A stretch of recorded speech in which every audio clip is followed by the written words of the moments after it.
Oh yeah. I don't need 5. I'll tell you that right now. You're gonna need 5 with yours. I know you need 10. I need 5. Let me see. Oh, we live. Let's go ahead and do this right here. Is that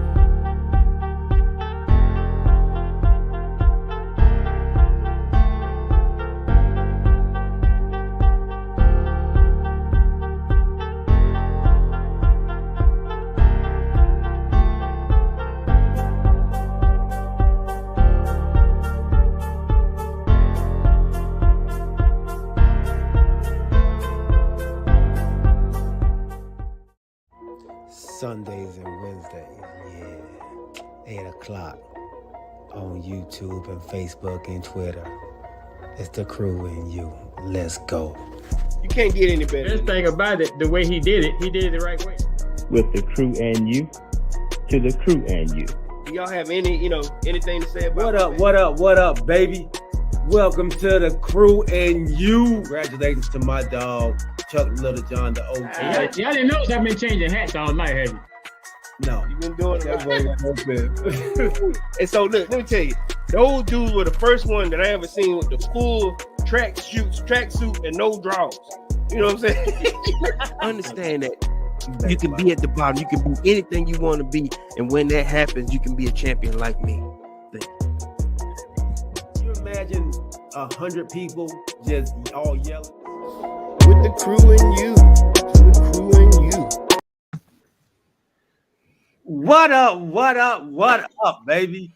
Welcome to the crew and you. I'm your boy G. To my right-hand side, we got my dog, the OG of the crew, Chuck Little John.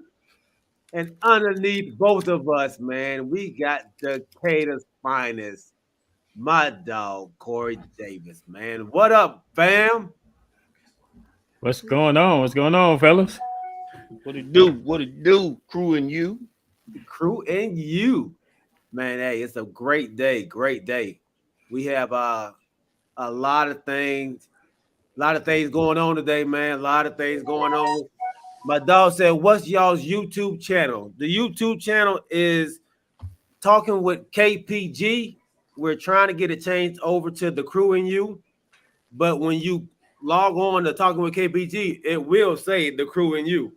So that's what it is, Joe Bond, man. Welcome to the show, big homie. Welcome to the show.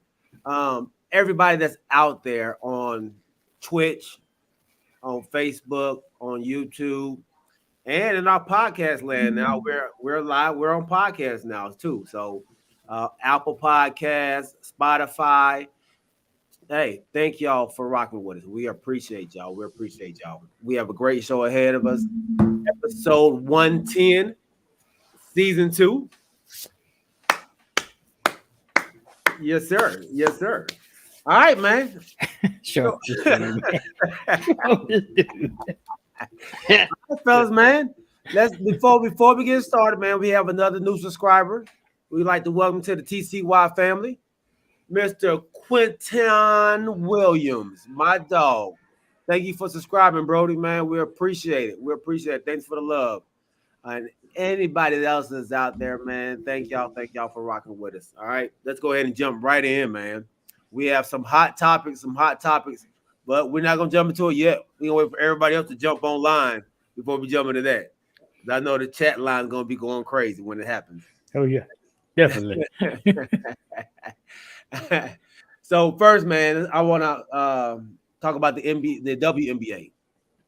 My girl, Christian Williams, the Washington Mystics first round pick, the guard from UConn. She blew her knee out. Wow, already, man.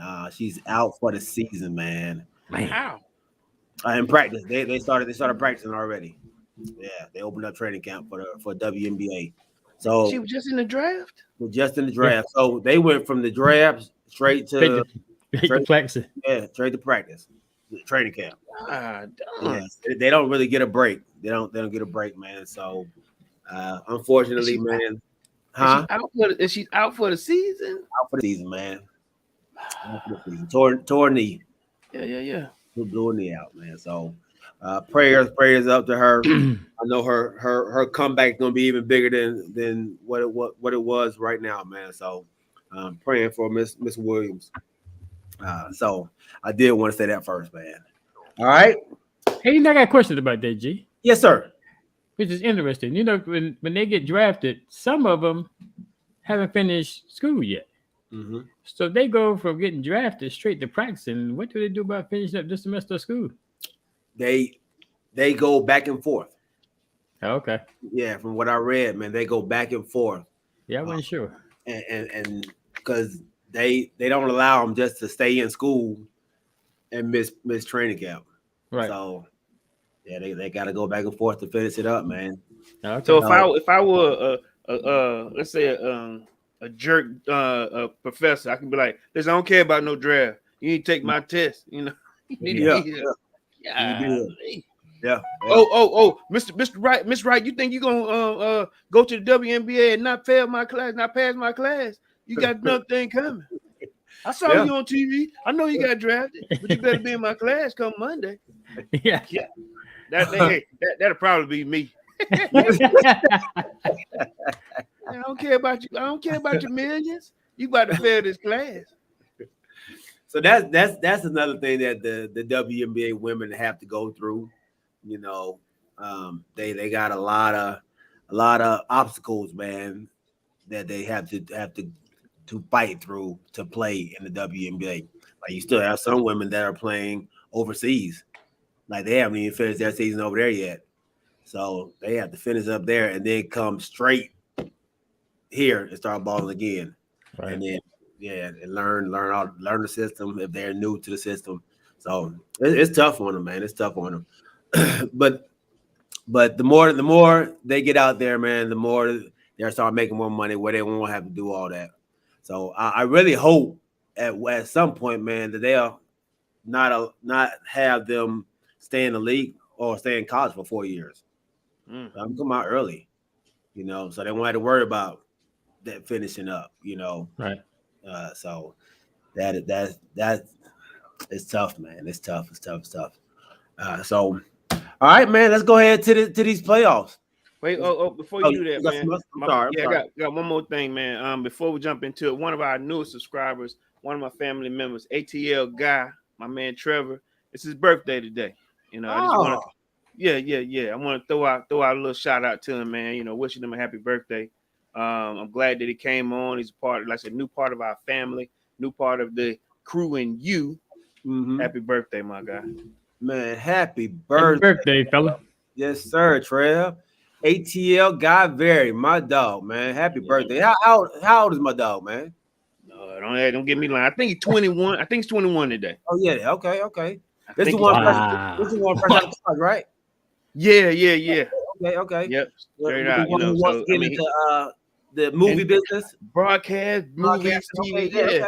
Yeah, we're gonna, you know, hopefully we'll see, you know, we'll all sync up coming down the line, man. But yeah, most definitely a lot of big ups to him. I hope that he, you know, he has a whole lot of success coming into the future. And happy birthday, cuz. Absolutely, man. And actually, I want to get my brother on. He's a huge Boston Celtics fan. So I want to get him on and discuss his thoughts on the Nets. And, you know, this should be, you know, Eastern Conference Finals matchup. It should be. Okay. I want to get his thoughts. But then also, like you said, talk about something else, their movies. See what maybe he can give some insight for. Yeah, good collab. Yeah. Wait a minute now, G. Did you say this should be the Eastern Conference Final? He did. Yeah. The matchup itself. I thought you were a Milwaukee guy. Yeah, I am. Okay. And I guess what I'm saying, this matchup is so good. Is you got two top teams that you really would rather see in the Eastern Conference Finals than in the first round. Okay, I thought you were saying this should be as though. Yeah, your words are a little funky. Yeah, as though you were kicking Milwaukee to the curb or something. No, I still got Milwaukee rolling. Okay, I just want a clarification. I still got Milwaukee rolling. It's the Jedi mind trick. That's but you know what, Chuck, you've been doing real good on calling him out on how he word things, because then he'll come out and go, I said it's supposed to be the finals. Didn't I say that? You know what? Keep doing it, Chuck. Keep staying on it, Chuck. I don't appreciate you all word watching like that, man. Yeah, I see you. Chuck, Chuck catching all that garbage you keep doing. Yeah, what? Look. Boy, and let me tell you, when I see Chuck go, wait a minute, hold up. You said it. Yeah. Can't get nothing past OG. At all. I think he down there writing stuff down every day. When you go back to it. He been pulling your words back. Hold up. Wait a minute. You said. Yeah. You said. Yeah. All right. My guy, what's up, cuzzo? Mike, my cousin Mike Wolf is on, man. He says Brooklyn's playing around with Boston, only down 12, and they keep giving them a chance. He's talking about the Celtics are down 12. 51-39 right now. Okay. Lamar Fields, what up, bro? My dog. Hey, they coming on, man. They coming on. Let's go, Brooklyn. And of course, James Littlejohn. We want to put his up there. Don't worry about what he said. Yeah, you do. He said G lying cheap, man. Y'all know I don't do that, bro. Y'all know I don't do that. All right. So let's go ahead and jump into this. We got the Hawks, the Atlanta Hawks. And I know my guy, Big Country, man, he's been talking bad about Trae Young for a long time. And he's cheesing over there in Pennsylvania. The Hawks are struggling right now. The Hawks are struggling. Down 2-0. I've seen some bad basketball and I've seen some good basketball from them.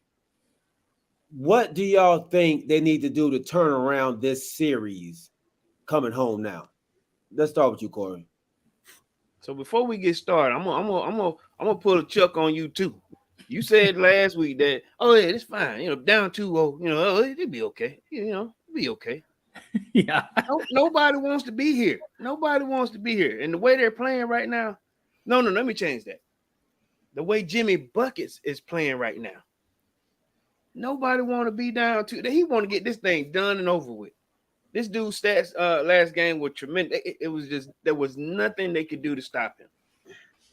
At the same time, I remember saying it's his leadership that I think. Well, no, let me change that. Me and Chuck both. We said that his leadership has changed.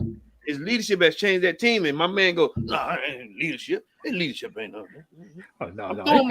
It's Kyle Lowry. It's Kyle Lowry. Kyle Lowry the reason they doing this. Yeah. Let me throw it back at you, big homie. Then we'll get to the OG. How are you looking at these Hawks right now, being down 2-0, and what you said against me and Big OG? Well, I'm gonna tell you first of all, they let one slip away last night. They let one slip away last night, and they let it slip away on the defensive end. They played with no. I don't want to say no heart because they came back from 15 down. So I don't want to say they didn't play with no heart, but towards the end of the game, the last 4 minutes of the game, they was letting the Miami Heat do anything, get up and down the court with no problem, uncontested layup. This is the playoffs. You shouldn't have uncontested layups. They were letting a lot of stuff go where they should have been fouling, like the Miami Heat have been doing all series. The Miami Heat have been getting away with murder over there on their side. So I think that coming home, the Hawks have to be the more physical team. The refs have noticed that, hey, all right, the Heat are going to be physical, but we're going to let them be physical. And the Hawks have not adjusted to that. So they're looking for the refs to make a call. They're looking for somebody to bail them out instead of playing physical. They had to play physical. I think every player I saw yesterday playing for the Hawks was on the ground at one point or another. That tells me you're being out physical. So, excuse me, coming home, they have to change that. And like Lamar said, he's absolutely on point with this. Too many turnovers. And it starts with the point guard. Trae Young had a horrible game. I think he had 10 turnovers. As your point guard, you can't have that many turnovers, man. So I do believe it'll be a change coming at home. I think they feed off the energy that the Hawks Nation brings when they're at home at State Farm Arena. That arena is going to be live. It's going to be loud. So I haven't heard anything about Clint Capella. So maybe that's where the physicality comes from. Maybe he's the lead dog for that physicality. But without him, John Collins, he's playing soft. DeAndre Hunter, he's playing soft. They got to play stronger, man. They got to play stronger. So that's my opinion, and I think they will this game. All right. Now back to you, Corey. What do you think? Look. Back to our regularly scheduled programming. I'm gonna stick with. It's gonna be tough, man. I don't want to get swept, but you gotta take one away. You gotta take one. We talking about sweeping already? We too hurt, man. We need Clint. We got some holes in the bucket. That's how I feel. I don't see this team being like the last year's team. I don't see the resurgence, to try to pick yourself back up. I don't see that swag out of Trae, really. He's my guy. Yeah. I remember, look, him wanting to quiet the crowd, him wanting to do. I don't know if he got to be picked on in order to pick himself up or what, but this ain't New York. This ain't, this you got to be able to grab something out of the air and motivate yourself to be that guy. Yeah. And right now, I'll say this here. I'm very concerned. Then at the same time, he needs some help. He needs a little help. Yeah. They need to pick me up, a boost. They need something, because I just feel like right now that Miami is on cruise control. They've done their job at home. The Hawks do the same thing, then I feel a little bit better. But I think, we said this before, or I think I said it last time. Nobody wants to go down 2-0. It's hard. Then you gave us some crazy stats, 91%, 93%. Then you try to find one that's 70-something percent. But you look, 2 out of 3 90s, come on, man. Go ahead, Chip. Go ahead, OG. Yeah, I think that the Hawks will come in and they like you said, I think they come in with the excitement of being home, and they will probably win the next game. But the only thing is can they sustain that same excitement for the following game to keep from going down 3-1? Yeah. Like Corey said, we had this conversation, agreeing to disagree back and forth about being down 2-0. I still say you do not want to go back home down 2-0. Yeah. Because like Corey said, the Heat are now, they're cruising. They did their job. They defended their house. Yeah. So now can the Hawks defend theirs? And I just don't. The way they're playing right now, unless Capella does come back, I just don't see they can win both games in Atlanta. I think they probably gonna go back to Miami down 3-1, and it's hard to come back. It's hard to come back from 3-1. Man, unless he comes back, I think if he comes back, he'll make a major difference. But only question mark about that is when he does come back, is he gonna be 100%? Is he gonna be able to be that dog in the middle? You got to hope that he come back like Steph Curry, where there's no problems, right? And he continues on, right. I'll come back like Giannis did last season. I mean, the playoffs last year. Yeah. When Giannis got hurt with a similar injury, he came back and he pretty much didn't skip a beat. So you guys just got to hope he comes back the same way. Now, if he comes back, I give him a chance. But I'm just thinking, like I said, they're gonna be real hype tomorrow. I mean, I'm not sure when they play again, but next game when they play in Atlanta, it's gonna be hype. Yeah, Friday. So it's gonna be hype. So then I guess they'll play again on Sunday. So can they withstand that same type of pressure putting on Miami Heat on Sunday like they probably gonna do on Friday? Yeah, it's gonna be tough. But one thing I did notice, G, that you hit the nail on the head with this one when you said that they had tired legs in the first game. because they did play a lot better in the second game. After they got a little bit of rest, they did play a lot better. Yeah. But I just, it's a tough road.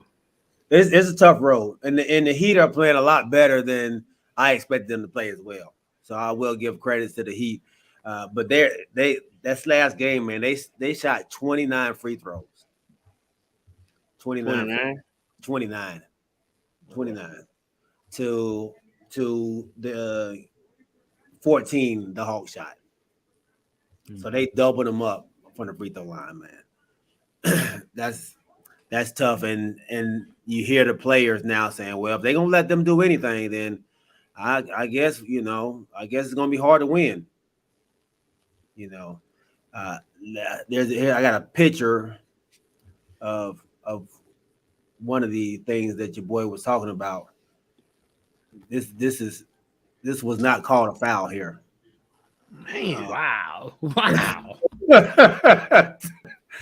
Look, elbow on your front of your head, balls on the back of your head or the side of your head. Yeah. No. This was a rebound attempt, and Kyle Lowry came from the side and just threw his elbow into Trey's face, and right in front of the ref.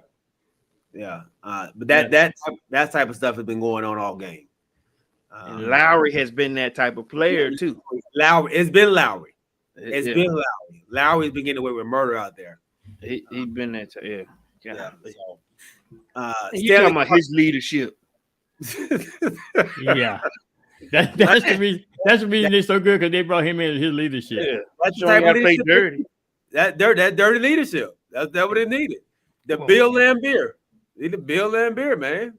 That's crazy. All right. Stanley Carter said, "Let's go Heat." Lamar said, "Man, that's old school basketball, man. Stop crying." Hey, I agree with that. But we don't play old school basketball no more. You right about that. At some point, because let me say this: your boy who shot 19 or 20, what was it? 19 free throws he shot. He wasn't getting those type of fouls. He was barely getting touched, and they were sending him to the line. Wow. So, yeah. So home court advantage. Home court. That's what it is. Hey, yeah. That's why you go for the number one seed, man. You want that home court advantage. So I'm not knocking it, but I guarantee you the tables are going to turn in Atlanta. I guarantee. Okay, Charles Barkley. All right, like Charles Barkley, I guarantee a win on Friday night by the Hawks. So you guaranteeing 2 wins? I got to start with one first. Okay, I take that. Welcome to the show, Stephanie Jackson. Let's move on to that game right there, Stephanie. She says, "Let's go, Ja Morant." All right, they have tied the series up. Yes, you finally called the show. Thank you, Stephanie, and welcome to the TCY family as well. Welcome to the TCY family, Stephanie. Hey, I was there. Who's that? What? Yeah, the crew ain't there. Okay. So, last show, my boy was high on Minnesota because they came out and Anthony Edwards showed out. Still, Ja Morant and them, man, they came back this game, man, and put it on them, put it on Minnesota. They was up double digits mostly the whole game. Give me your thoughts for the rest of the series. I know you have Minnesota winning, Corey, but I want to know, is it going 7? Yeah, I see it going 7. Going 7? Yeah, I see it going 7. I'm going off what you said before. You got to take one away. Take one away game. Do your job. Take one away. Now it's their job to go home and defend the court. But at the same time, I just feel like Big Cat is their time. I love the way their fathers are out there playing with each other. You know, their fathers out there talking trash. It's a Memphis thing. They've been doing this. But I do believe that Ja Morant can't. I mean, he won't be able to take them there 7 games. I mean, he won't be able to, 4. I don't know if he has it. Not by himself. Ooh. Ooh.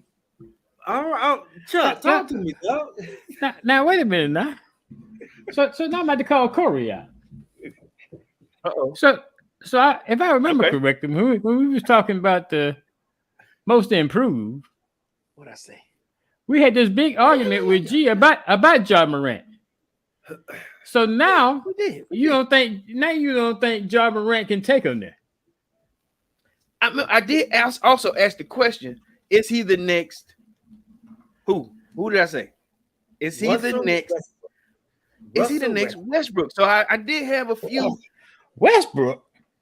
You know how you good, but you don't make your team better. Now he'll have 1 or 2 good ones. I'm just thinking in this series, I'm sticking with who I came with. I'm sticking with the girl I brought to the prom. I'm running who I brought. I brought Big Cat with me. This is me and you talking about.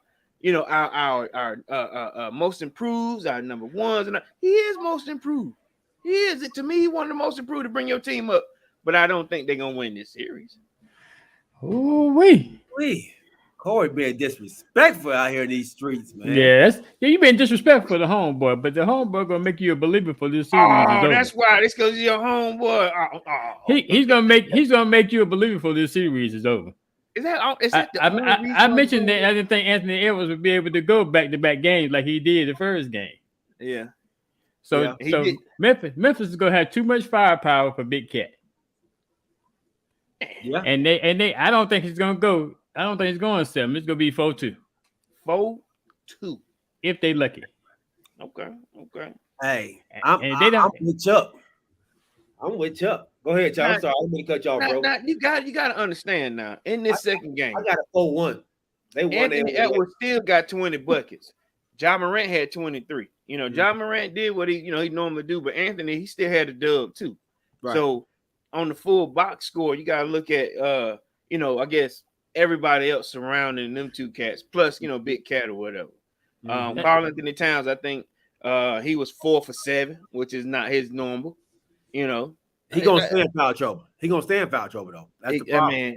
Golly. I mean, that is his Achilles heel. Yeah. Yep. But 4 for 7 is not necessarily his MO.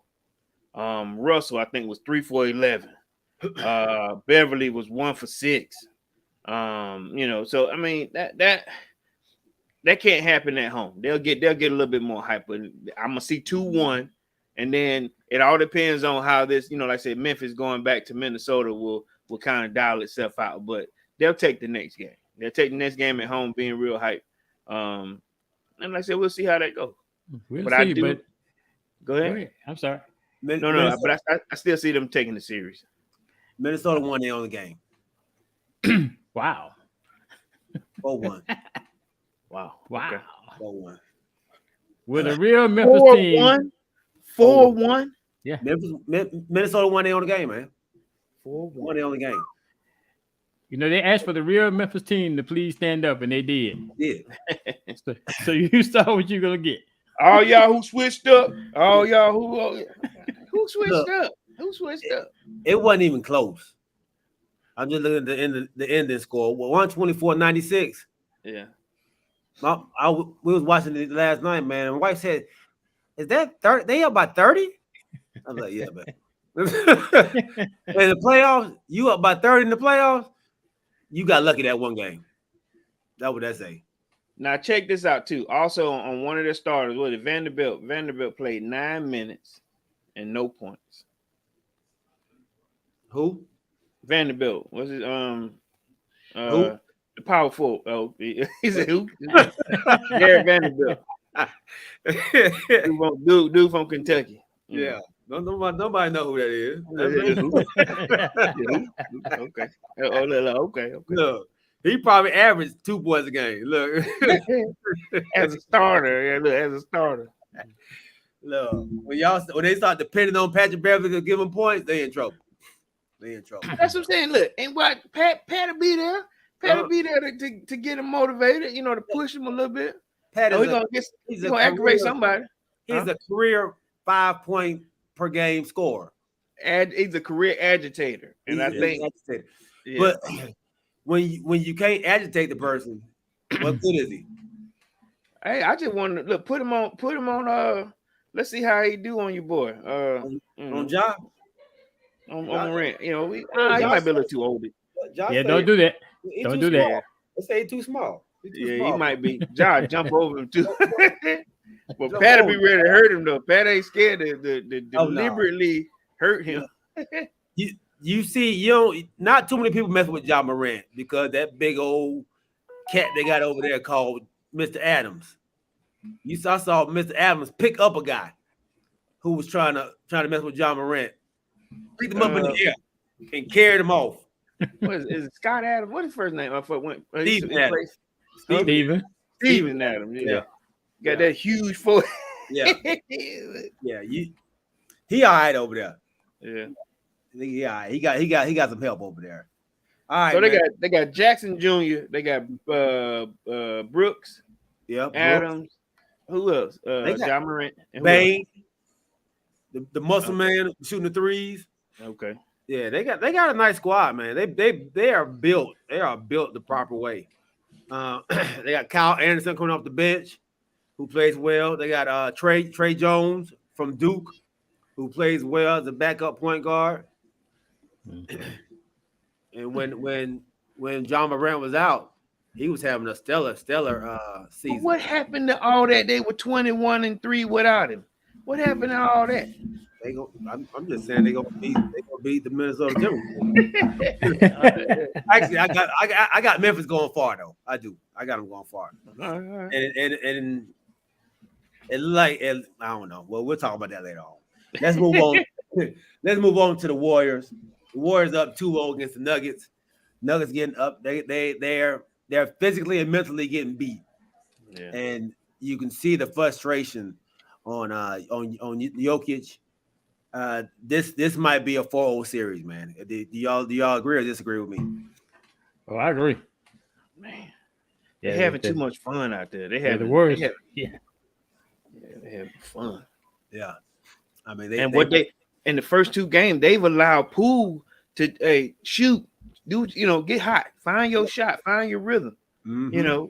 Listen, he was like, he told him, listen, now Steph did come out and say, look, there's no way, he's gonna take the last shot, but listen, find your shot, find your rhythm.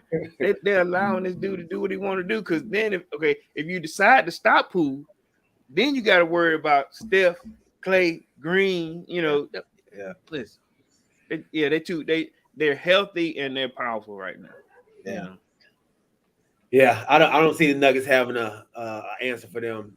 Jokic he's only averaging 25 points, and for that team, they can't win with him just getting 25. He has to be 35 and up for them to even have a chance. That means he's dictating the game. That means the game is slowed down. That means he's getting people in foul trouble. He's not doing either of those things. That's 25 points a game. The Warriors are shooting 54.8% in the last game and 52% in the game from the field. That's high, and everybody knows how many jump shots these guys shoot, and they're shooting in the mid 50s, man. And on the other end, the Nuggets are only shooting 42%. Now, Jokic, tell me how you feel when you got Jokic being checked by Green. Yeah. And not saying that there is a significant size difference. Mm-hmm. But when you took on the assignment to check Jokic, and like I said, you're playing the center position right now. He's playing the center position. Right. Outside of Wiggins, he's playing the center position and he's holding his own, right. A la Dennis Rodman. Dennis Rodman. Mm-hmm. Yeah, which is, man, listen, that's awesome. I got the big man. They're playing small ball right now. Mm-hmm. Now, my question is: once they go up, or will they have to go up against will he have to go up against a serious center? Is that anywhere in their future? Yeah, Who? they pay. They're not. I don't know if he's a serious center, but G was talking about he see Memphis going a long way, but if Buffalo win, they play in the next round. Mm-hmm. So he'll have to play either Steven Adams or Adams. Big Cat. Yeah. Okay. And what's the advantage for them is he plays good defense. He's strong, so he knows how to he knows how to use his leverage. Anytime, I don't care how big you are, if somebody puts that forearm in your tailbone, you ain't going nowhere. So he's able to hold people back a lot with that. And then when he puts the ball down, you got 4 hands reaching in there. They coming in to take the ball from you. So it's a lot, man. And it seems like it's like 7 people out there playing against them. Wow. So it's tough. It's tough on them. And then you don't have people on the outside hitting shots. That's a problem. Another thing I noticed too. Okay, so he's playing down in the paint without hesitation. He gets the rebound. They go, and he's dribbling it. To start the break. Yeah. Without having to depend on. I got to find a point guard. He's gone. Because he got good handle. So he'll get it across half court. Yeah. So that's crazy.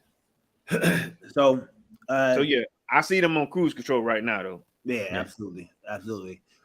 Another series that will probably end up the same way, the 76ers and the Toronto Raptors.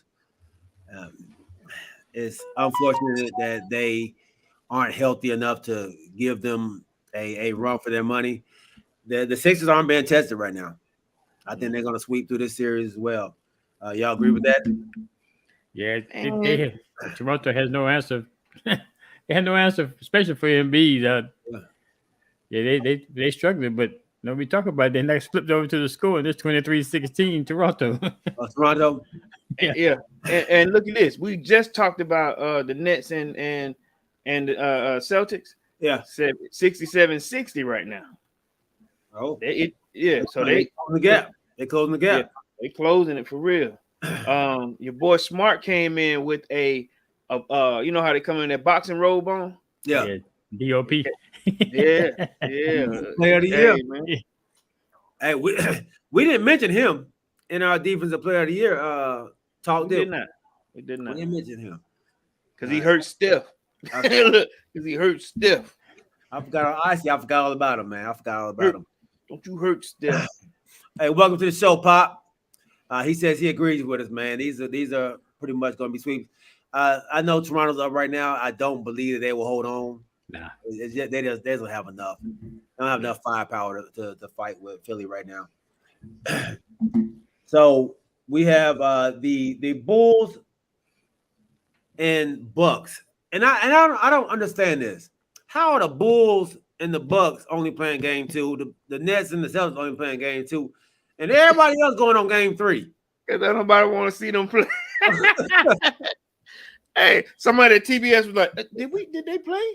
At TNT like, "Did y'all schedule them?" They've been out there waiting. I don't know. They play tonight, right? They play one. They play one tonight. Yeah, 9:30 tonight. Yeah, they play tonight. Y'all gonna play? Sit down. Y'all gonna play? But the Nets, you got the Nets and Celtics. I guess everybody be caught up on Friday though, so I guess it's all right. But do y'all give the Bulls a chance? They played them tough in that first game. They actually had a chance to win. DeRozan gotta wake up, man. DeRozan gotta get back into regular season DeRozan. I know playoff DeRozan. I can't remember how much experience DeMar DeRozan has in the playoffs. I know did he go once or twice with the Spurs? But I don't know if they went deep. But he has to become that. Remember when we were talking about he had a chance to be talked about in MVP racing? He got to get back in there. He got to find himself, back there. And Zach LaVine has to they got to be back there on Batman and Robin. Your dad said not a chance. Look, before I even finish talking, not a chance. You talking too much. Not a chance. Not a chance. Try to make it sound good. No. Right. Trying to get a little some hope for the show. Yeah, I don't think the Bulls have a chance. I think it might be another 4-1 series. Yeah. 4-1. They gave one. They'll win one. They won't get swept, but it'll be another 4-1 series. They just don't. Mid-season, we thought they were going to be great, but I don't know what happened. Maybe it's ball going out or whatever the case may be, but they just not the same Bulls team they were mid-season, because we had them down as one of the surprising teams. Right. That we thought was up and coming mid-season, but then they started falling by the wayside. I believe it was Corey who said that they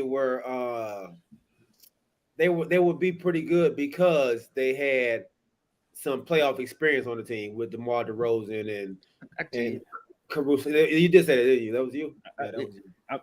It sounded like something I said. Because they were hot at one point. You always got to ride the wave with them. Oh, they're going to be okay. Yeah. I was wrong, maybe. It's possible. It's possible. It happens to the best of us. Yeah, that may have been wrong. Not me often, but it can happen. Yeah, I was gonna say you're not often too wrong. Yeah, I'm not. I know, right? You just sometimes you just have convenient amnesia. It's very convenient. Who me? I said that. Look, what I was really saying was, Okay. Well, the game that's going on right now, y'all. Brooklyn. Oh yeah. And Boston. My dad said they peaked too soon. And the Bulls. And they say that you got it's a marathon. It's not a sprint. So you jump out there, yeah, and all of a sudden, you don't have nothing in the tank.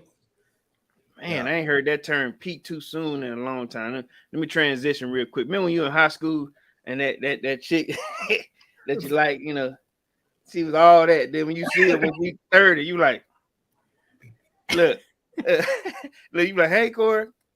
Hey, how you doing? Look, boom. Look, checking your groceries out. Boom, boom. How long you been working here at Kroger? Okay. Man, you need to stop, man. Hey, you been here? Okay, cool. You been here a while. Hey, look, you used to work here at high school, didn't you? Okay, cool. Boy, you you need to stop, man. She peaked. All right, so in this game here, man, if the Nets, Lamar Fields Nets, Michael Wolf's Nets, if they lose to the Celtics, are they in trouble? They're gonna split their team up. Oh, damn. Or somebody gonna get mad and leave. That type of deal. I'm just saying they down 2-0. Good Lord. He got the season being over. They go. Hey, that 93% is for real, ain't it? Yeah. But Michael Wolf said Brooklyn playing around with Boston. No, they not. Brooklyn playing. Yeah, they playing their hardest. They playing. They're not playing around. They playing. They ain't got no choice. Yeah. You know what I'm saying? Tatum is holding. He is literally taking on the job of guarding Kevin Durant. Mm-hmm. I was watching some of those highlights. I watched that block shot you were talking about. Yeah. Kevin couldn't get around him. Get around him. Yeah. Oh, yeah. Listen, if they end up losing out, and like you said, if they go 2-0, down 2-0, and can't find that way to win this series or whatever. Now, I think we said it before, because I think we were trying to give some flowers. You was. Not we. No, me and Chuck. I'm sorry. Look, I apologize. Me and Chuck on the day that you had the house game, we were sitting there trying to give flowers to a few of these coaches for like some job well done. I heard it. I heard you talking about Steve Nash. No one said it. It wasn't What I'm Chuck. It was you. It may have been me. Chuck was on the show with me, you know. So if the police come, we caught. Hey, we caught. Chuck. We caught. So what we said was, I think it may have been me, yes, but you nodded your head. You right. They lost Harden. You know, they ended up a lot of injuries. You know, Kevin Durant came back. You know, about 80%. You know, back the way it was when they first started. Kyrie couldn't play. There was 27 games right there. So I kind of made a point with him not being there, them not gelling the way they should have. He's just coming back now because they lifted the ban, not because of him, but because of the New York Knicks. If the New York Knicks wouldn't have had the issue that they had, he wouldn't be playing. But I'm just saying, you know, give him some flowers because he had to deal with a lot of trash this year. That's all I'm saying. But if they do lose this series, somebody gonna have an attitude. Kyrie, you never know. He might not even come back. He gonna want to go somewhere else. He might go to LA. If they lose, is it on Steve Nash? No. You cooking with the I'm cooking with the groceries y'all give me. I'm the ingredients. That's a rookie coach he going against over there. That's why I'm not gonna put it on him. He's as a rookie coach, he's dealing with it's his second season, ain't it? No, Boston Celtics coach rookie coach. But they got the same. They don't have the problem that New York has, you know, or Brooklyn has. They don't have them problems. That's what I'm saying. So if Steve Nash loses to this rookie coach in the first round, is that you said it's not going to be on Steve Nash? That's going to be on the players.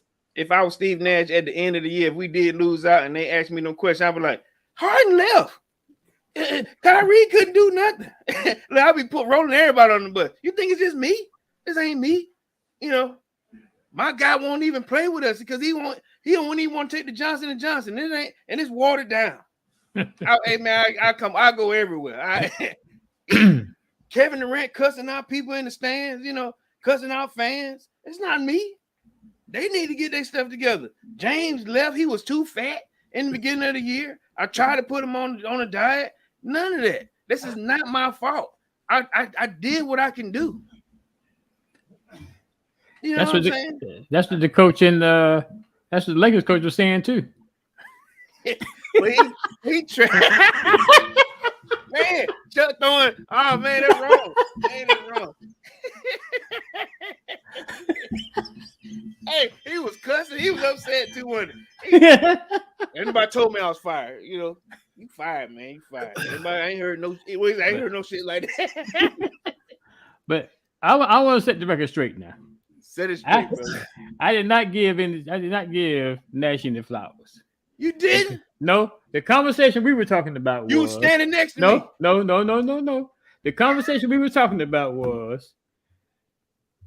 What would the Nets be if they did not have all the injuries? If KD could play, and if KD didn't get hurt, and Kyrie could play, would they be in the position they were in the cellar and playing games versus being in the upper echelon of the East? Same thing. No, I didn't get Nash no flowers. Look. Tomato. Yeah. So let's go ahead. I'm gonna go ahead and let the Popo know that wasn't part of that. Okay. I gave him a fly. All right. Well, let's go ahead and transition, fellas, man. Hey, should we talk about the elephant in the room while we're in the Nets in Boston? What? Right. What we talked about on the text, right? Yeah, the elephant in the room with Kyrie Irving getting fined. Hey, where you going? I know, right? Where you going? My bad. Let's talk about it. So, in this situation, man, what do y'all suggest? If anybody don't know, Kyrie Irving was fined $50,000 for giving the bird and telling somebody, you know, to, you know, make him feel good. No. What? Kick rocks. Kick rocks. All right. You gonna use that? Okay. Okay. Kick rocks. I don't. Well, say it. Look, say it. He told him to suck his knockers. Yeah. So, good way to put it. Yeah, thank you. So he said he got fined $50,000. But if the players, and this is my take on it, if the players are going to get fined for responding to what they're being attacked, then those people who are doing the attacking need to be either banned or kicked out. Do y'all agree? And I'm only saying that now because that's the league we're in. This has been going on for years and years and years. I think it's gotten worse. I think some people say worse things now. I think, but I know the skin of these players nowadays aren't tough at all. So what do y'all suggest should happen, or do y'all think he should have been fined?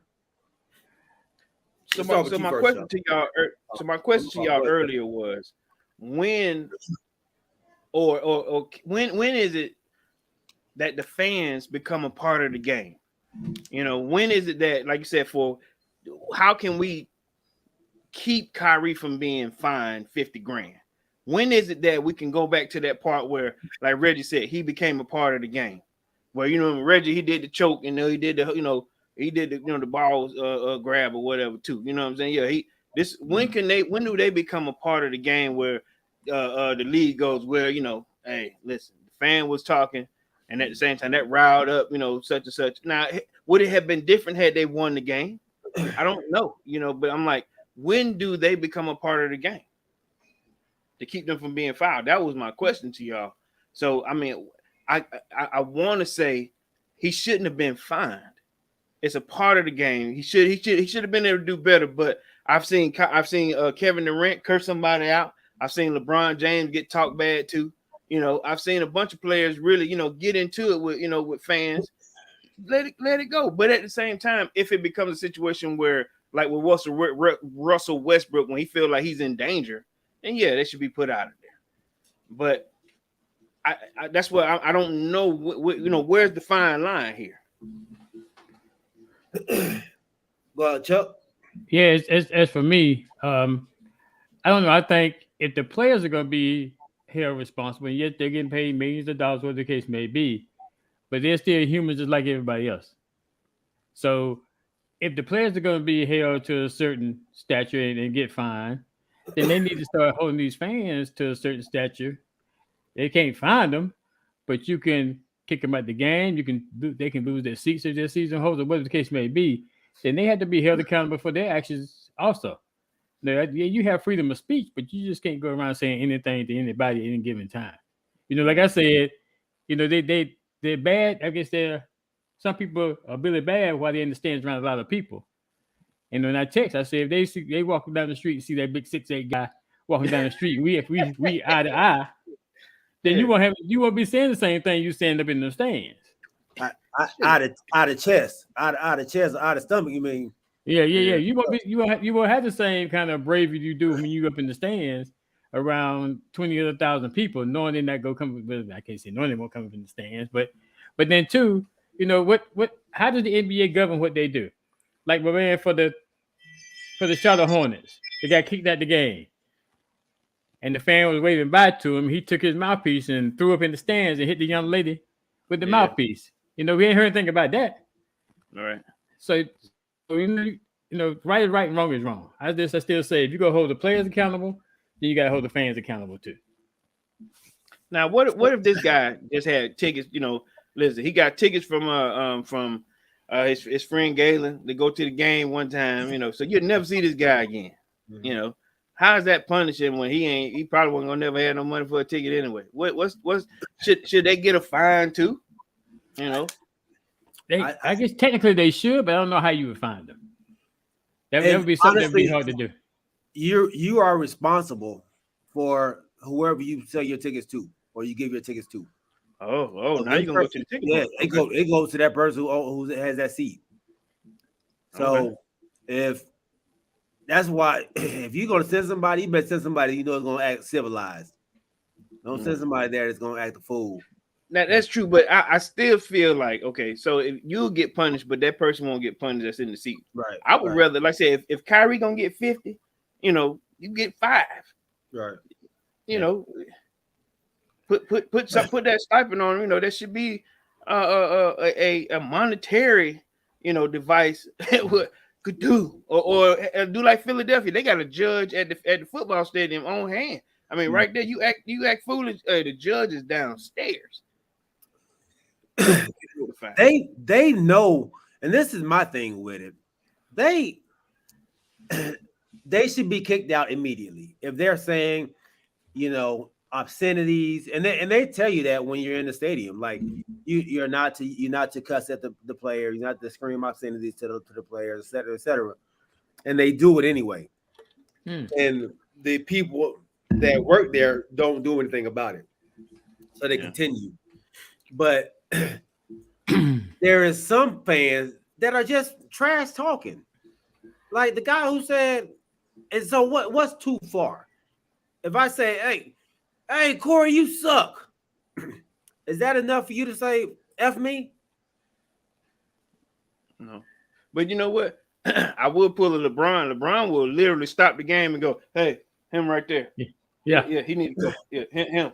But and LeBron's when he did that, they said that they wanted his son to die in a car crash. Yeah, like that's overboard. Yeah. Like you're going too far. You're talking about somebody's kids, somebody's family, somebody's wife. That's too much. Why is Crystal typing? Tell her to get in the shot. Tell her, come on over here. What she doing? What you doing? She said she wrapped up. Oh, it's okay. Okay, wrap it on up. Okay, wrap it up. Don't get on. So yeah, I think some of these players are too sensitive.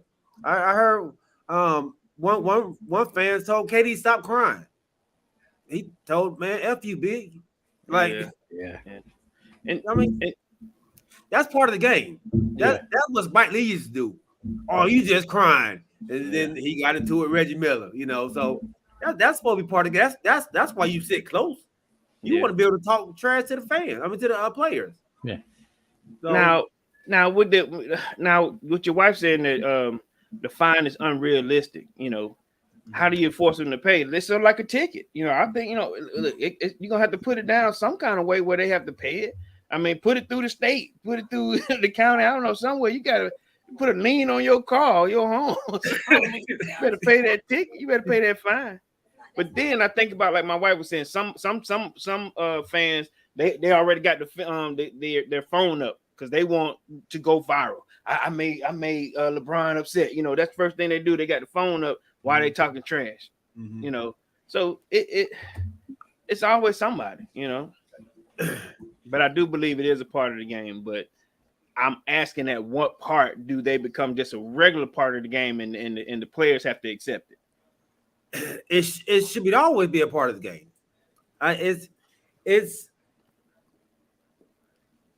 She said it's still unrealistic. A ticket is because you broke an established law. No, don't talk law with me. What? She said. Don't talk law with me. They can hear you. Yeah, they can hear you. Can you hear me, Corey? No. Yes, you can. I told you, look, my hair tied down. So look, for real.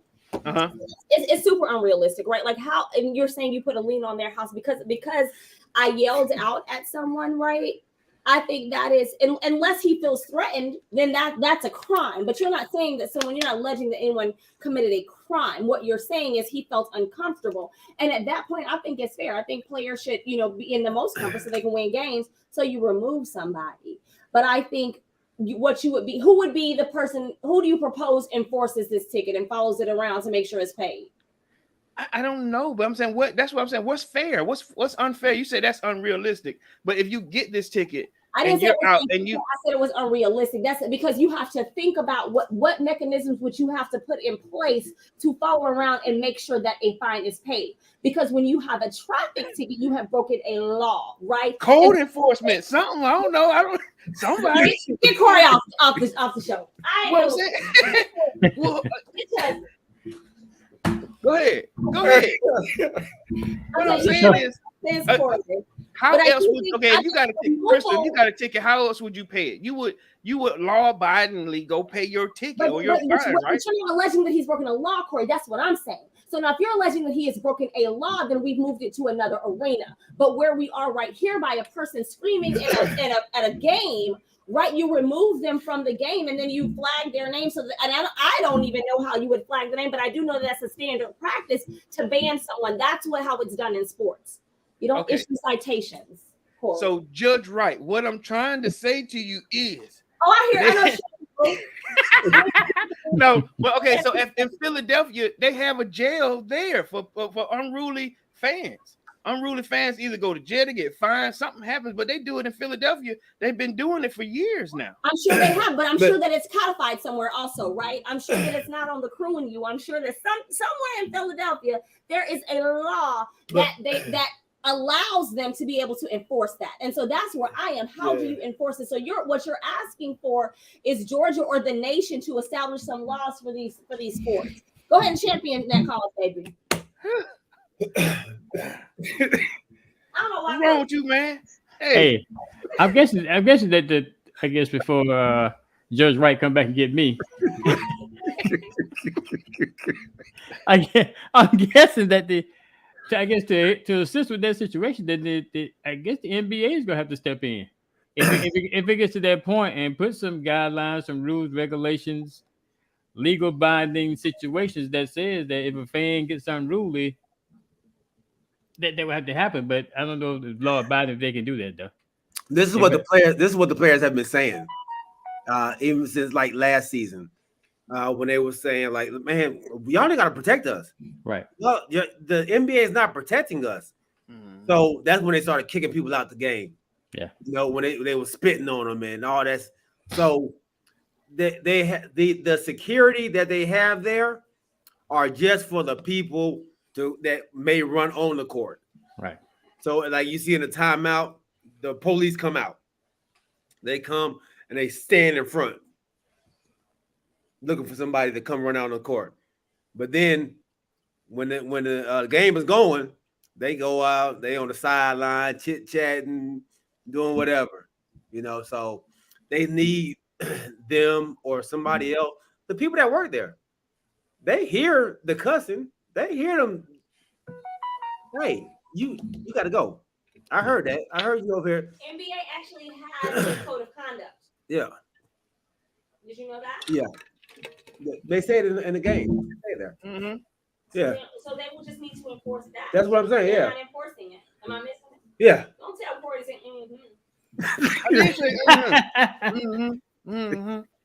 But it ain't a great code enforcement policy. Yeah. They just don't do it.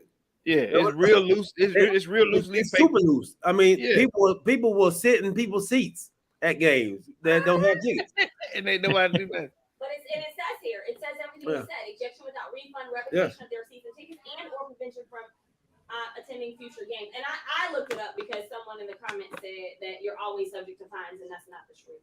And I like the truth. That's ATL guy Barry. Happy birthday, ATL guy Barry. Yeah. All right. You got your birthday gift today. Yeah. So my wife said they don't pay those stadium ushers enough for that type of, I guess that type of behavior. It's like I get paid $6, or I get a free hot dog and a drink, to stand right here and take your ticket. Yeah. It's their job to point them out. They got security there, so they got to go point them out. Right. And they just won't do it. Okay, so and you guys have experienced that on a lot of games where you guys have seen have you guys seen unruly behavior, or have you seen people get checked behind that? No, they haven't got checked.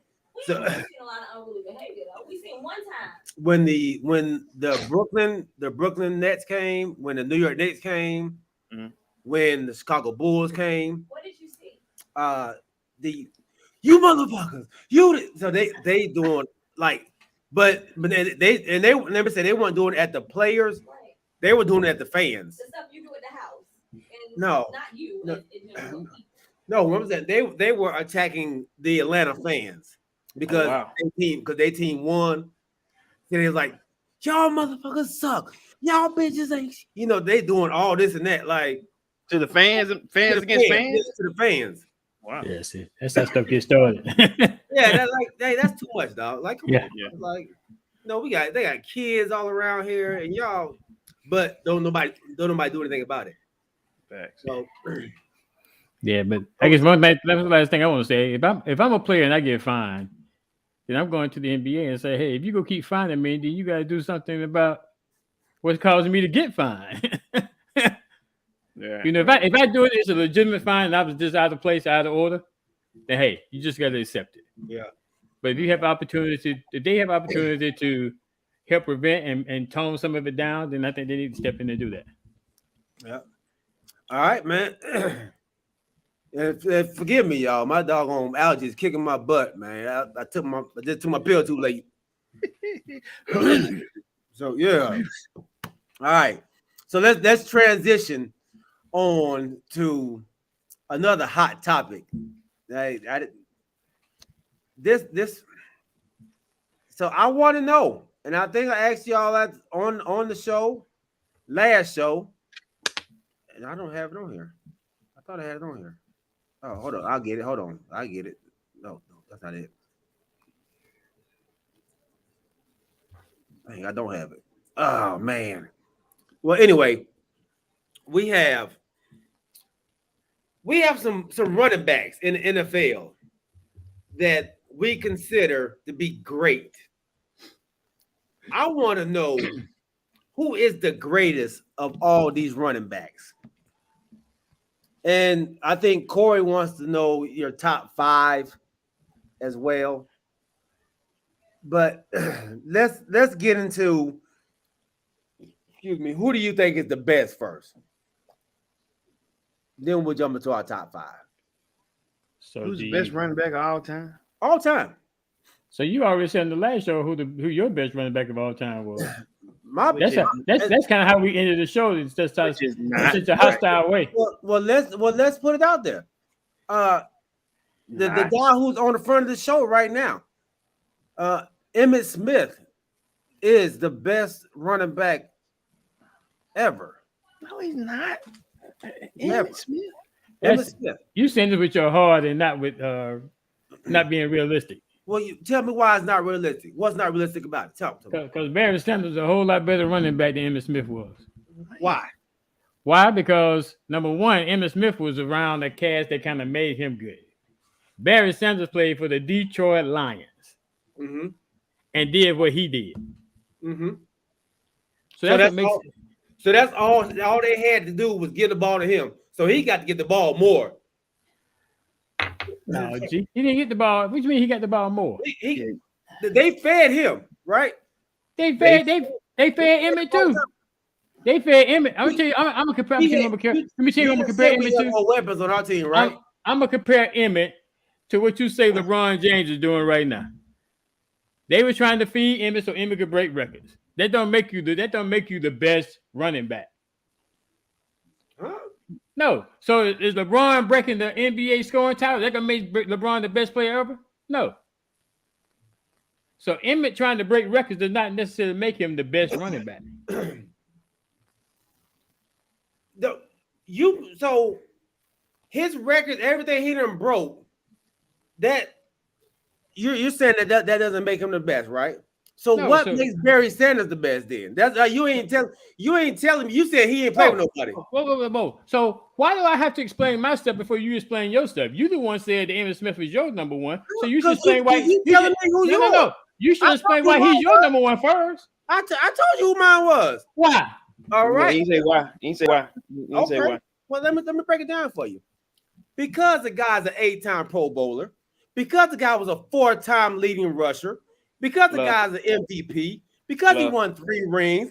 Because he played the running back position for 14 years. Fluff. Durability. And the man Ladies and has gentlemen, the you're most listening to yards Fluff. ever. All right. And the man has 164 rushing touchdowns. A running back. He has 164. What is a running back supposed to do? Get you touchdowns. He has 164. So And he's been for 14 years. You need a cheese? Because he whining. Now talk to me. Now give me some stuff. No, I don't want ifs. Okay. Barry Sanders in 10 years only had a sub 1,100 yard season in a 10-year career. Mm-hmm. He hasn't had one season where he was under 1,300 yards. Mm-hmm. He raced for 1,500 yards 4 seasons in a row. Mm-hmm. All you said is a good. You telling me a good running back. That's all you and his 99.8 rushing yards per game is second only to Jim Brown. So Jim Brown's the best. No. Oh, okay. So I said Barry Sanders. I said second only to Jim Brown, not second only to Emmitt Smith. You should have kept that stat. I'm telling you, I put the cards on the table. You don't. What's that stat got to do with anything? All you trying to do is give all the glory, but there's no glory for Emmitt Smith. Just because he's a Dallas Cowboy, that does not make him the best running back ever. Is Jim Brown your number one? Who did I say my number one was? You said Barry Sanders, but you just gave me a stat where he's number 2 to somebody else. And that on that particular stat, yes, but not on everything else. What was he number 1 in them stats? Where was Emmitt Smith? Number 1 in all those stats. No. What's Emmitt Smith's average per game? I don't know what he averaged per game. Okay, then. I'll tell you. So don't argue with that. I'll tell you what he got total: 18,355 yards. In how many years? 14. So is that the most ever? Yes. Is that the most? That's the most. That's more than anybody else got. Anybody. That don't make him the best, though. That don't make him the best. Okay. Well, talk to me. Why he not? Give me something. Like I just gave you an example. So you saying that anybody that has the most yards is going to be the best player ever? Is that what you're saying? Anybody has the most points, yards in any sport. I told you he got the most touchdowns. I told you he got the most rings. I told you he got the. He don't have the most rings. Be quiet. Who got more rings than him? More rings than what? Like Emmitt. Super Bowl ring. Super Bowl rings. Super Bowl rings. As running back. Who? Name him. Give me a second. I find out. I know, right? Yeah, I find out because he don't have the most. Name him. Okay, so let me add my little flavor into this argument that you guys have. You know, because I ain't gonna lie to you. Barry is my number 1 too. I tell you right now, LT don't. Barry Sanders don't. Look, Barry. I'm on the Barry Sanders chart. Okay, you on Barry Sanders? I'm on Barry Sanders too. He's my number 1 guy here also. Okay, talk to me. So Barry got 15,269 yards, and he played 4 seasons less than your guy. Right. With less talent than your guy. Your guy always had five offensive linemen that averaged about 350 pounds. You know, all they had to do was open up a wedge on that A gap, and he just ran right through it. Put Barry Sanders in his shoes, Barry would have had 20 grand. So time out. We know Barry had a 2,000 yard season, right? Sure. I mean, you know he had a Pro Bowl. You know he had a Hall of Fame on his offensive line, right? No. There's a difference between having one offensive line, one Hall of Famer. We only got one. He ran. He got more yards going backwards than the average running back. That's the way he ran, though. That's the way he ran. Because he had no help. Your guy had help. He always wants the big run. He wants the home run hit every time. That's why he did that. He did that because the offensive line broke down on him. He had nowhere to go. He couldn't go straight ahead. He couldn't go downfield. He had Pro Bowls on his offensive line. That's not true.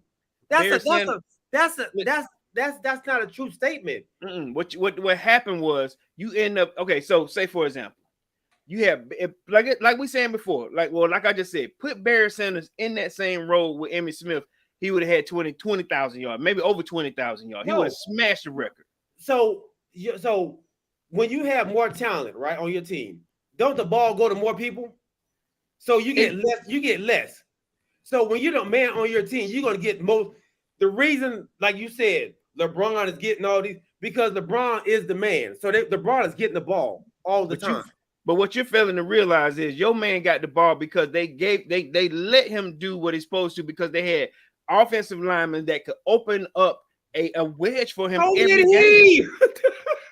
So did he? No, he didn't. No, he did not. He okay, maybe he did. But like I said, he has more yards going backwards than the average 4-year running back his whole career. 2,000 yards with no line. He got 1,800 yards with no line. Y'all he was more elusive than Emmitt Smith. Way more elusive. He was. He was super faster elusive. And he could catch. More athletic than Emmitt.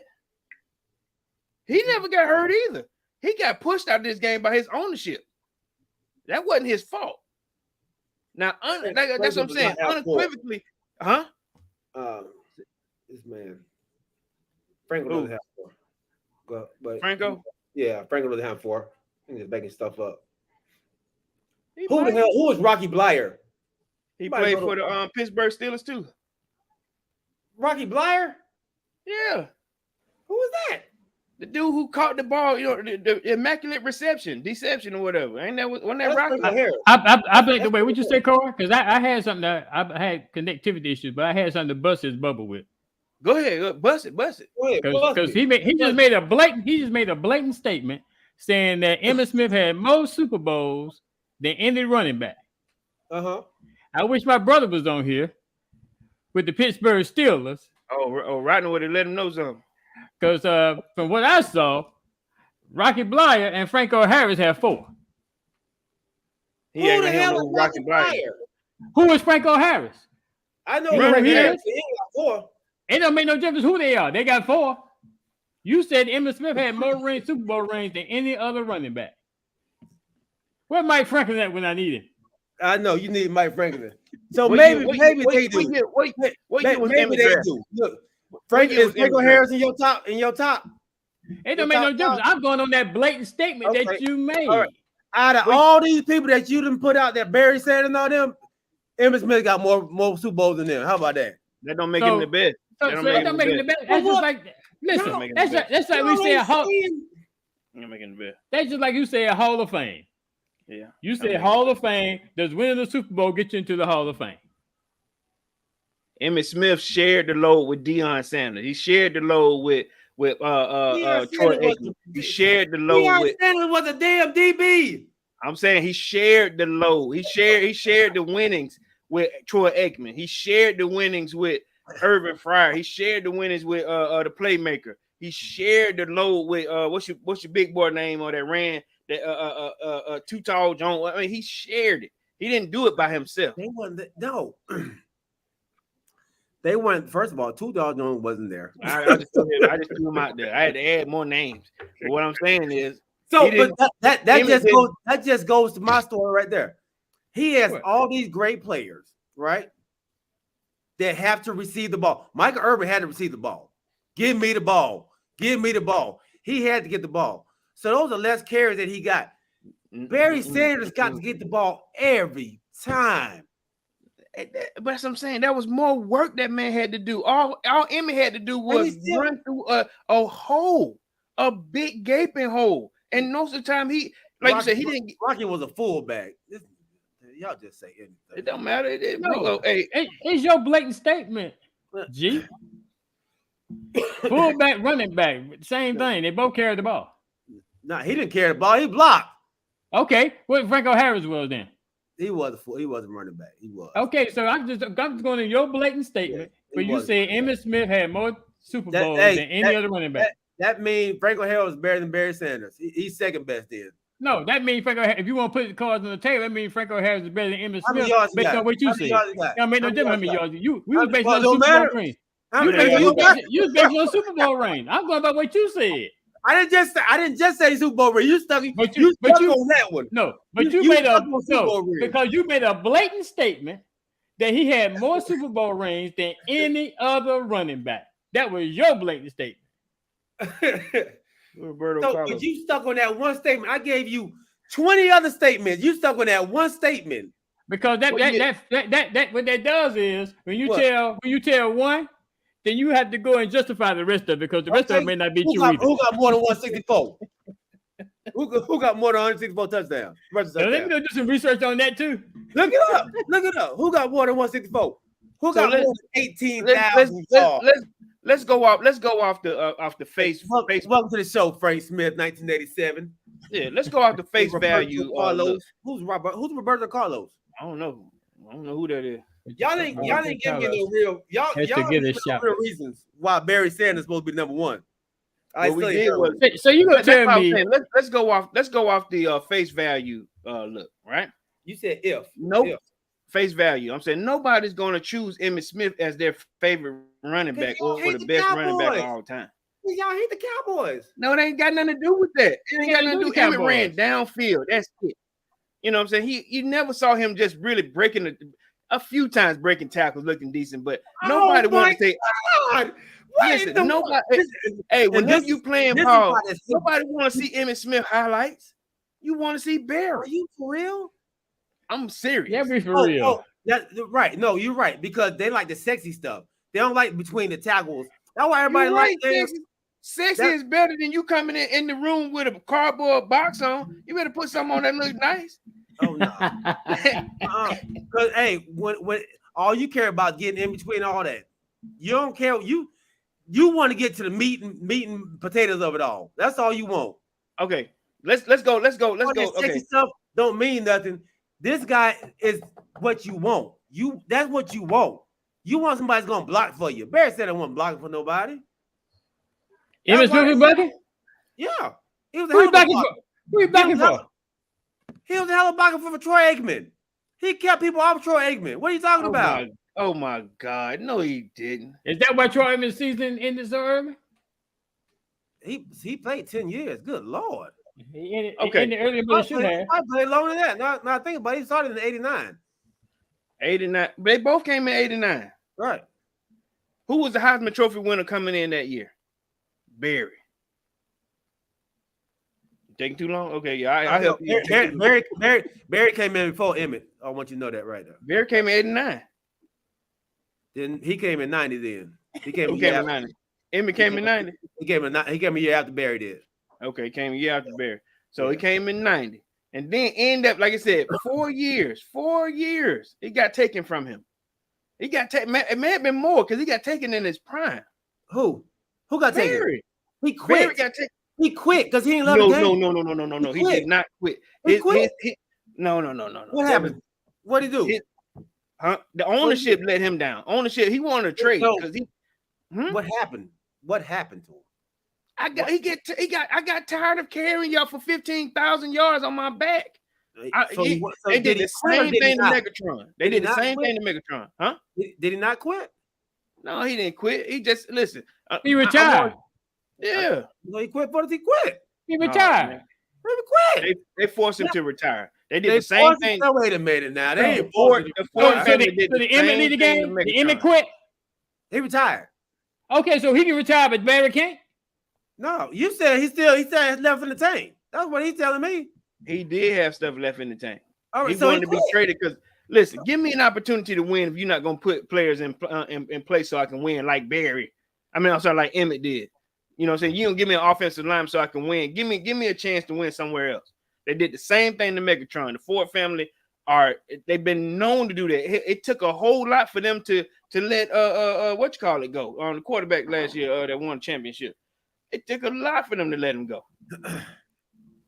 It's not fair. All I'm saying to you is let's talk about the characteristics of a running back. All right, height, weight, receiving ability, blocking, goal line. You know, and let's say being at the goal line and then being elusive. All right, kickoff return, punt return, all that stuff. Barry did all of that. All of that. Barry had 99 rushing touchdowns. Who? 99. Barry Sanders? Yeah. You know why? How many you said your guy got? One what? 164. 164. Okay, 4 years more. Let Barry play them last 4 or 5 years. He would have been right there. Right there. He got That's cheated almost in his 70 rushing touchdowns.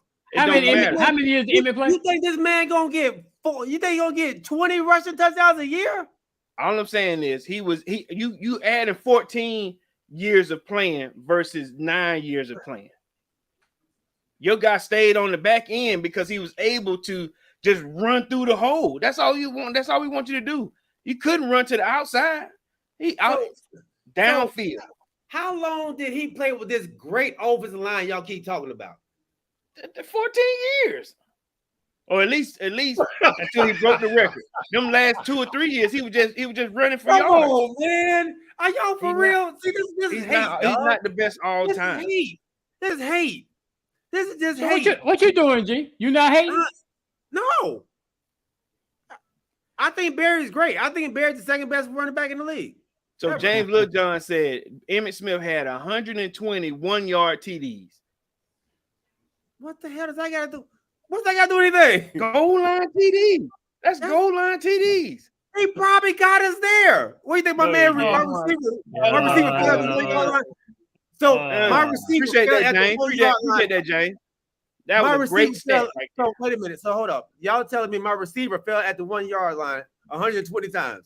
Get the hell out. Wait a minute. Hold up. We got an OG here that's giving us some dimes here. Your dad just said Sanders and management had problems. They didn't give him they didn't give him any help, and he wanted to make all kinds of appearances, which they said no. Come on, man. They're not working outside. He wasn't making no outside money like the Cowboys were. So he's mad about that. That probably too. I'm just saying, you're not. If you don't want to help me, you don't want to pay me nothing. Let me make some money here. That's just another reason why we don't get along. That he probably wasn't that great. Nobody want to see Barry. They just want to see him on the field. Boy, stop. Come on, man. You need to go ahead on. You need to go ahead on with that. People want to see Emmitt. He probably wasn't that great. That's why he's making money outside of it, because they want to see Emmitt. They don't want to see Barry. Did you hear what you just said? Mr. Wright, tell me. Let me ask Mr. Wright. Mr. Wright, who's your guy? I mean, would you choose Barry or would you choose Emmitt? Did you hear what you just said? Yeah. You just said that Barry probably wasn't that good. That's crazy. That's what you just said. Commercials. Nobody wants to see in commercials. He was like Charles Barkley when he played. Nobody wants to see Charles Barkley in commercials. He was a good player. He was like Charles Barkley when he played. He was a good player. Nobody wants to see him in commercials. Man, you need to wake up. Oh, my bad. So let's transition in. Let's go. He'll make appearances, and Barry said no. Barry didn't want to make appearances. That's on Barry. Oh, it may have been, but since we're doing this here, since we already know who your number one guy is, let's go ahead and let's talk about who their top 5 is, because I'm on time restriction. Yeah. All right, let's go. Yeah, we go all night on this. Right. So we know who your number one guy is. I won. For the record, I won. No, you didn't. You said you always win. James hit it with that 121-yard TDs. He got you to the 1-yard line. You got no talk by that. So let me ask you this. Okay, real quick, G. So you just saying he got you to the 1-yard line. So you telling me every time Emmitt ran the ball, he got stopped at the 1-yard line. He may have. Yeah. Oh boy. No. Man. Everybody loved Barry. He was definitely one of the best at his position. Oh, so you just like your son. That's where he get it from. You ain't answering one of the best. He was one of the best. Give me your top 5. Give me your top 5. So my top 5 ain't in, these are the ones who matter to me.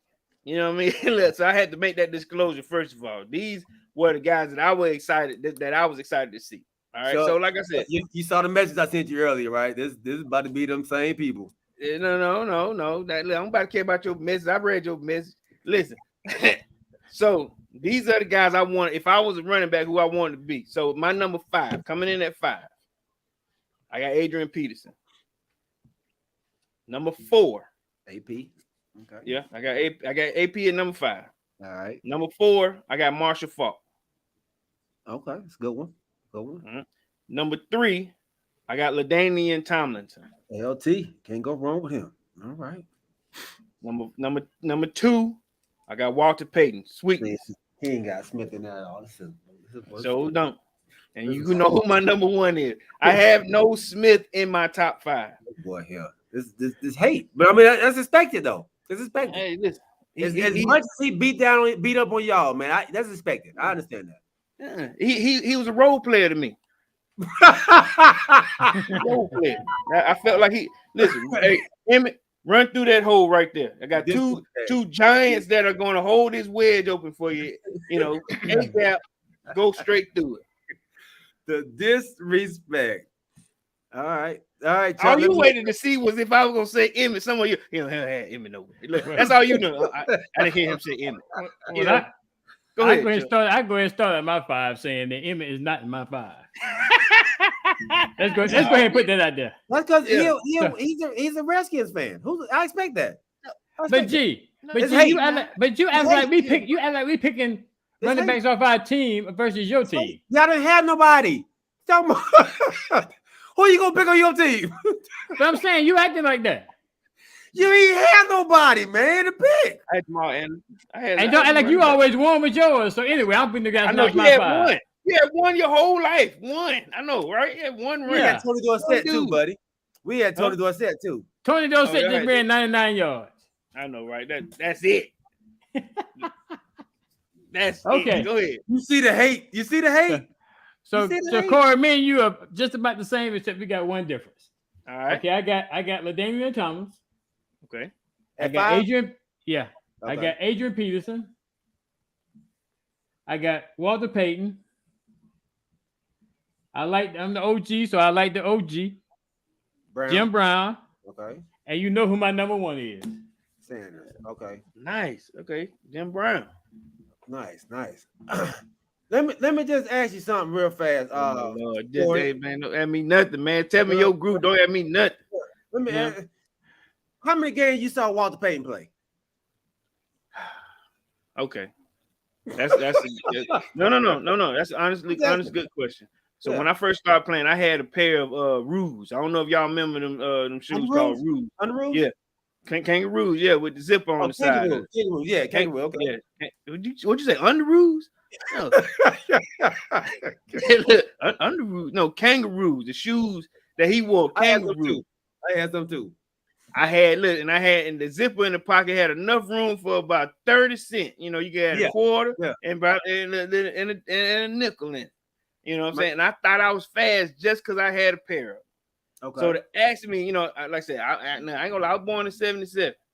So I watched the ending of his career, but at the same time, I didn't know who he was. You see what I'm saying? He was my like I said, if we were running backs, if I played tackle or throw up touch in the grass, we all wanted to be Walter Payton.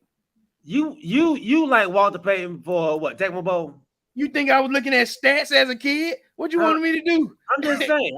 Why you questioning this man on his picks, man? He was the reason. Look, he was the reason why me and my cousin. Walter Payton played 2 games. Let me ask you a question for you. Top 5. He was the reason why we were trying to jump over our mattress, to get a touchdown, like we jumping over the line. He was the reason why we did that in the swimming pool. I don't know what his stats was as a kid, but I knew he was one of the greatest. You feel what I'm saying? I don't know what his stats was when I was 10 years old. Did you see what he did? He had 2 touchdowns, 231 yards. I don't know that. I didn't know that. I just knew he was good. He know nothing. Let that man pick who he want to pick, G. Right, look. See, look. You got Judge Wright coming out, you now. Right. Let that man make you sure. Get out my trick and give us your list. And probably got 3 Cowboys on it. Yeah. All right, man. My 5, Marshall Faulk. 5, okay. All right. My 4 is Walter Payton. Wow. Corey, ask him the same thing. My 3 is LT. My 2 is Barry Sanders. and my 1 is Emmitt Smith. So Corey, I want to ask you a question, G. He will ask you. He will ask you how many times you see Walter Payton play. To have him at your number 4 guy. I seen a lot of highlights, and I seen some games. I seen a lot of highlights, and enough to say that I think he's better than all the rest of them out there. You know, that's below. I'll put him above Franco Harris and the Bus. You know, so yeah, but I got LT above him though, honestly. I think. Yeah, okay. Uh-huh. Yeah. So I mean y'all really didn't give any compelling arguments. Y'all gave me a lot of, you know, ifs and stuff like that. But you did the same thing. Huh? You did the same thing. Right. You know, if they had a better line, if he would have had the weapons that the Cowboys had, if Emmitt Smith didn't have the line that he had, and he had the help that he had, if he would have played 14 years. I mean, it was a lot of ifs on y'all side. Yep. A lot of hypotheticals. Listen, you think all right, so we're giving you 2 people right here. We're giving you 2 right here. Listen, you can go outside somewhere and ask that same question and you won't like what you hear. To non-Cowboy fans. Oh, but how about non-Cowboy haters? How about that? Non-Cowboy fans. Y'all are Cowboy haters though. Nobody's saying that Emmitt wasn't a decent back. No, you just said you said he's the greatest though. You said he's the greatest. You just said he was a role player. I felt like it. You know, I don't want to be Barrison. I mean, I don't want to be Emmitt Smith. You know, I want to be Barry. You want to be right because it was cute. It was cute to be the one who that word is disrespectful when you talking about that. His runs. Golly. Look, everybody want to be Barry because he was super fast on Tecmo Bowl. He can juke and all that. That's why. Oh my Lord! If you don't go there, I might just take Bo Jackson, and he only played 3 seasons. I'm surprised you didn't put Bo up there. I put him before Emmitt.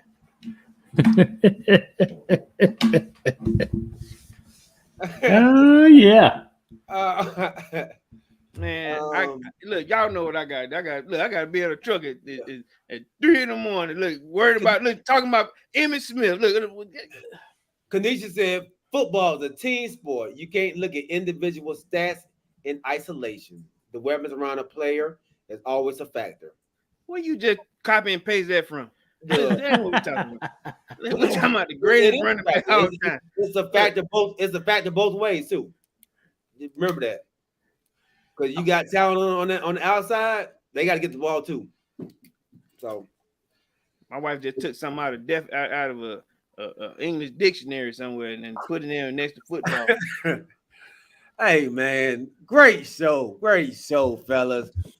Hey, I knew it was gonna get heated on that debate there, man. Yeah, because the way you left off on the last show. Hey, Boston winning. Winning by 12 right now. Yeah, with 2 minutes left. Ooh. Told y'all. Hey. Hey, what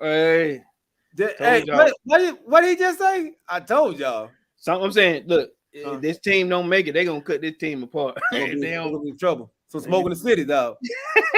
Smoke in the city. Yeah, talking about they playing with them. They ain't playing. Look, Boston. I told y'all, Boston gonna beat that butt. Yeah.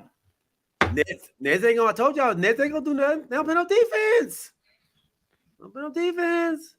So we'll talk about what team Kyrie gonna want to play with next year, or either Kevin Durant. He gonna go somewhere. He gonna go back to the Warriors. Now, ooh. He might go back to KC. Oh, he might go to the Pelicans. Let me get off here. They ain't going no Pelicans. What's wrong with you, man? All right, man. Hey, y'all. Great show. Episode 110 in the books. My dog, James Littlejohn, Kanisha Davis. Pop, Larry Wright, man. I love you, Pop, man. Appreciate you jumping in here, baby.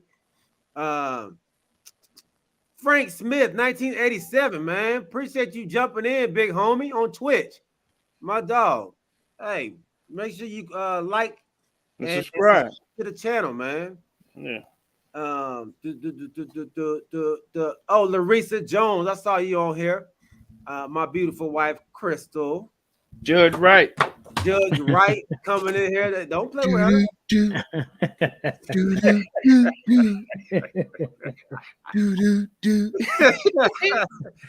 ATL got buried. My dog, Trevor, man. Happy birthday, big homie, man. My cuz, Michael Wolf.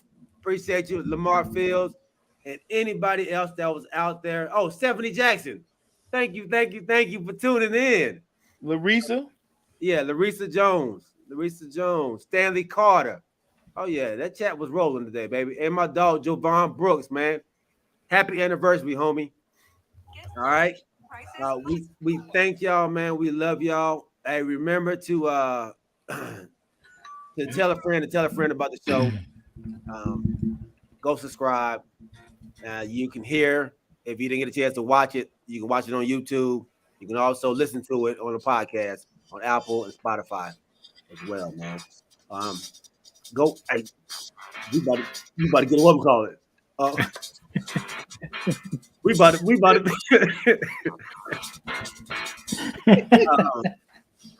What I'm about to say.